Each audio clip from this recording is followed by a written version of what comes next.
Sahyadri top 10 news या बातमीपत्राचे प्रायोजक आहेत Mac care super speciality hospital Ahmednagar.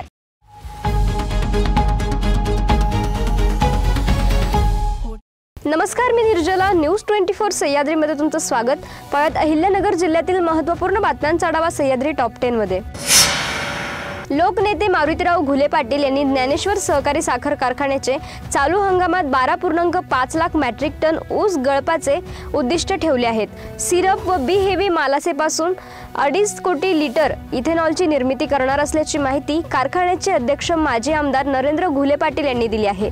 केंद्र सरकारने साखरेच्या किमान विक्री दरात व इथेनॉलच्या दरात वाढ करावी अशी मागणी त्यांनी केली आहे। गंगामाई कारखान्याने यापूर्वी परिसरातील सर्व शेतकऱ्यांचे ऊसाचे गाळप वेळेत करत गंगामाईने नेहमीच परिसरातील शेतकऱ्यांच्या ऊस गाळपासाठी प्राधान्य दिले आहे। त्यामुळे या हंगामातही कारखान्याचे गाळपचे उद्दिष्ट पूर्ण करण्यासाठी आपला ऊस गंगामाई कारखान्यास देऊन सहकार्य करावे। गंगामाई कारखाना परिसरातील अन्य कारखान्याच्या बरोबरीने ऊस दर दिला जाईल अशी ग्वाही कारखान्याचे कार्यकारी संचालक रणजित मुळे यांनी दिली आहे। 14वा गाळप हंगाम शुभारंभ कार्यक्रम कारखान्याचे चेअरमन तथा मुळे उद्योग समूहाचे संस्थापक पद्माकर मुळे यांच्या मार्गदर्शनाखाली व कार्यकारी संचालक रणजित मुळे, संचालक व अजित सीड्सचे कार्यकारी संचालक समीर मुळे, पार्थ मुळे, तांत्रिक सल्लागार SN थिटे व परिसरातील ऊस उत्पादक शेतकरी यांच्या उपस्थितीत कार्यक्रम संपन्न झाला। अज्ञात आयशर टेम्पोने 3 दुचाकींना जोरदार धडक दिली। या अपघातामध्ये एकाचा मृत्यू झाला आहे। तालुक्यातील आगसखान फाट्यावर ही घटना सोमवारी दुपारी 3:30 वाजता घडली। या दुर्दैवी घटनेत भगवान मानसिंग राठोड असे मृत झालेल्या व्यक्तीचे नाव आहे। खरवंडीवरून येणाऱ्या भरधाव आयशर टेम्पोने तालुक्यातील आगसखान शिवारात कल्याण निर्मल या राष्ट्रीय महामार्गावर आगसखान फाट्यावर 3 दुचाकींना जोराची धडक दिली। या धडकेत 3 दुचाकी वाहनांचे नुकसान झालेत। या घटनेत भगवान राठोड गंभीर जखमी होऊन त्यांचा जागीच मृत्यू झाला आहे, तर अन्य दुचाकींवरील व्यक्तींबाबत कुठलीही माहिती पोलिसांना मिळाली नाही। सहाय्यक पोलीस निरीक्षक शिवाजी तांबे, भाऊसाहेब खेडकर व संजय जाधव, महेश रुईकर यांनी घटनास्थळी जाऊन पाहणी केली, मात्र अन्य व्यक्तींचा शोध लागला नाही। संगमनेर शहरातील एका खासगी रुग्णालयाजवळ सोमवारी दुपारी 4 साधूंना 2 तरुणांनी मारहाण केल्याची घटना घडली आहे। या जखमी साधूंवर घुलेवाडी येथील ग्रामीण रुग्णालयात औषधोपचार सुरू आहेत। सोमवारी दुपारी कैलास रंगनाथ शिंदे, मल्हारी दादू चांदणे, बबन देवराम जाधव व विलास मारुती वडागळे हे 4 साधू नवीन नगर येथील रस्त्याच्या दिशेने येत होते, तेव्हा 2 तरुणांनी त्यांना रस्त्यातच थांबवले। त्यांच्याशी काही वेळ संवाद केल्यानंतर अचानक साधूंना मारहाण करायला सुरुवात केली।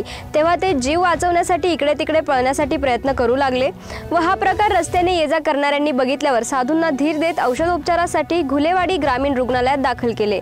या दरम्यान या घटनेची माहिती समजताच हिंदुत्ववादी संघटनांच्या पदाधिकाऱ्यांनी रुग्णालयात धाव घेतली होती। त्याचबरोबर शहराचे पोलीस निरीक्षक रवींद्र देशमुख हे रुग्णालयात आले होते। शिर्डी विधानसभा मतदारसंघातील 271 मतदान केंद्रासाठी मतदान यंत्रे तयार करण्याच्या प्रक्रियेला सुरुवात झाली आहे। मतदान यंत्रे तयार करण्याचे हे काम निवडणूक आयोगाच्या मार्गदर्शन सूचनेनुसार अतिशय काटेकोरपणे करण्यात येत आहे। यावेळी शिर्डी विधानसभा मतदारसंघात 8 उमेदवार निवडणूक लढवत असल्याने प्रत्येक मतदान केंद्रावर मतदान यंत्रणेबरोबर एकच इलेक्ट्रॉनिक्स बॅलेट पेपर वापरावे लागणार आहेत।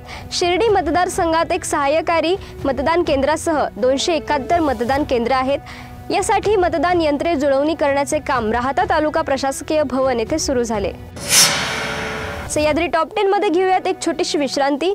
रोखोक पत्रकारिता, निर्भीड बाणा आणि कणखर भूमिका, महाराष्ट्राचा सखा, सत्याचा पाठीराखा, शब्दांचं सामर्थ्य, विश्वसनीयतेची उंची। न्यूज 24 सह्याद्री। विश्रांतीनंतर तुमचं पुन्हा एकदा स्वागत। पाहूयात पुढील बातम्या। 2 दिवसापूर्वी खासदार निलेश लंके यांनी निमगाव येथे झालेल्या कार्यकर्ता मेळाव्यात नगर तालुक्यातील अपक्ष उमेदवार संजय कारले यांच्यावर सडकून टीका केली। त्या टीकेमुळे पारनेर नगर विधानसभा मतदारसंघात संदेश कारले यांच्या नावाच्या चर्चेने जोर धरला आहे। निष्ठावंत शिवसैनिक संदेश कारले यांच्याबद्दल खासदार निलेश लंके यांनी केलेले विधान शिवसैनिकांच्या जिव्हारी लागल्याने कारले यांच्या प्रचाराला शिवसैनिकांचा उत्स्फूर्त प्रतिसाद मिळत आहे।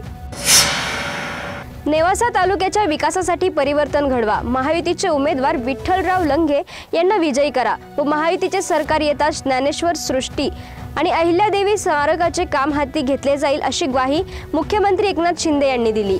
नेवासा विधानसभा मतदारसंघातील महायुतीचे उमेदवार विठ्ठलराव लंगे यांच्या प्रचारार्थ सोमवारी मुख्यमंत्री एकनाथ शिंदे यांची नेवासा येथे सभा झाली। त्यावेळी मुख्यमंत्री बोलत होते। भाजपचे ज्येष्ठ नेते व माजी आमदार चंद्रशेखर कदम व त्यांच्या पुत्र देवळाली प्रवरा नगर परिषदेचे माजी अध्यक्ष सत्यजित कदम यांनी महायुतीतील राष्ट्रवादी अजित पवार गटाचे उमेदवार लहू कानडे यांना पाठिंबा जाहीर केलाय। देवळाली प्रवरा येथील शांताबाई कदम मंगल कार्यालयामध्ये कदम यांनी समर्थक भाजप कार्यकर्त्यांचा मेळावा घेतला। यावेळी 500 ते 600 कार्यकर्ते उपस्थित होते।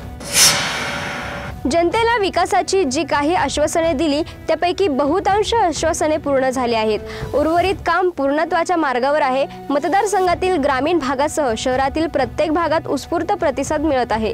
जनतेने असा आशीर्वाद द्यावा की मताधिक्याचे रेकॉर्ड ब्रेक झाले पाहिजे, त्यानंतर कोणत्याही विकासाचा प्रश्न शिल्लक राहणार नाही अशी ग्वाही आमदार आशुतोष काळे यांनी दिली आहे। श्रीगोंदा शहरात रस्ते, वीज, पाणी या मूलभूत प्रश्नांची सोडवणूक करून विकासासाठी मोठा निधी फक्त आमदार बबनराव पाचपुते यांच्यामुळे मिळाला आहे।